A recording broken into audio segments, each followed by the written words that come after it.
Hello, everybody. Brian here from quantlabs.net. Today is May 30th, 3:25 Eastern Standard Time. All right, so there's an article here from fool.com. Three in 10 Americans are worried about their investments. Here's how to know if your portfolio is solid.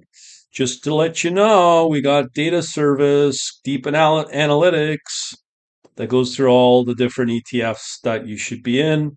Other ones you don't want to be in because they underperform the benchmark standards like QQQ. All right, continuing along. The whole purpose of investing your money is to grow it into larger sum over time. That could in turn make it possible to meet different goals, such as being able to retire comfortably or retire at an early age.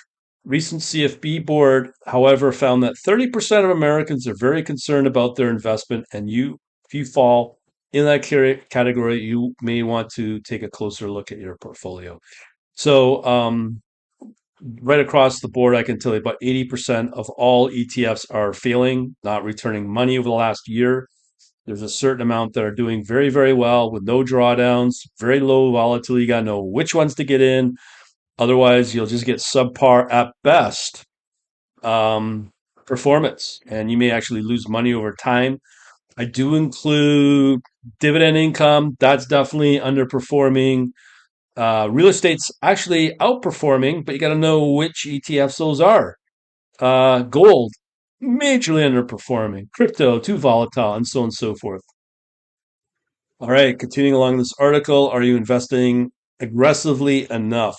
Some people opt to play it safe in their brokerage accounts or IRAs because they're worried about losing money. I am one of them. But with these reports, I'm not worried anymore. Doesn't matter what way the economy goes. But if you stick to conservative investments like bonds, you might end up with a shortfall on your hands. Not true. Not true. Certain ETFs in both treasury and corporate structured bonds are doing very well with higher Sharpe ratios of over 5 over a yearly performance. Can you imagine?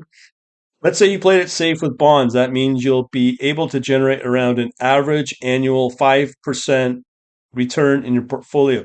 What we got outperforms the general markets. Stock market, on the other hand, has delivered an annual 10% over the last 50 years as measured by S&P 500. Yeah, go look at 2022, how that turned out for you.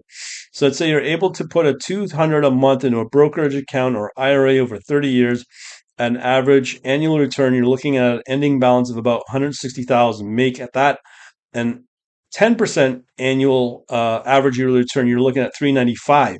Now, if you look at my TradingView stuff, you'll see that there's certain things you can do to double your return by holding the right one versus something else, like Bitcoin versus something else. Or if you want to hold gold, you may want to hold it in another currency other than US dollar. You can double your return. Proven. Go check out my trading view at Brian Downing QLN, and that's the user for that user ID. As such, if you're investing in safer assets, which is not no longer true, consider making some changes. You can shift toward more conservative assets as retirement or whatever big goal you're saving for nears. But you want to make sure your portfolio is delivering higher returns so grows at a fair enough pace. This is like Captain Obvious stuff, right? Um, are you diversified enough? It takes diversified portfolios so not only grow but get protection during periods of stock market volatility. I just posted that about Bitcoin. And yes, I'd be more concerned about if the markets go range bound. So if your portfolio consists of just a few stocks or several stocks within the same sector, you could be setting yourself up to fail. Yes, and yes, and yes. Solution: branch out. Aim to own at least 25 to 30 stocks across a board of market sectors or load up broad range ETF. Yeah, but you want uncorrelated. You're not hearing any mention of that in this article, are you? Um, if you buy shares of S&P ETF, you'll effectively be getting invested in the entire index. Put it that way, you're investing in 500 different companies without having them to go out and buy shares of each one individually. That's a bunch of bull. If they're going to choose usually the top 10 best performing. From what I've seen, those top 10 performing are big tech and they have the same performance as the QQQ or the NASDAQ. You still have to outbeat those. So you have to be uncorrelated. Another thing you should know is that many brokerage accounts today allow investors to buy stocks as well as ETF on a fractional basis. Go look at Interactive Brokers as one.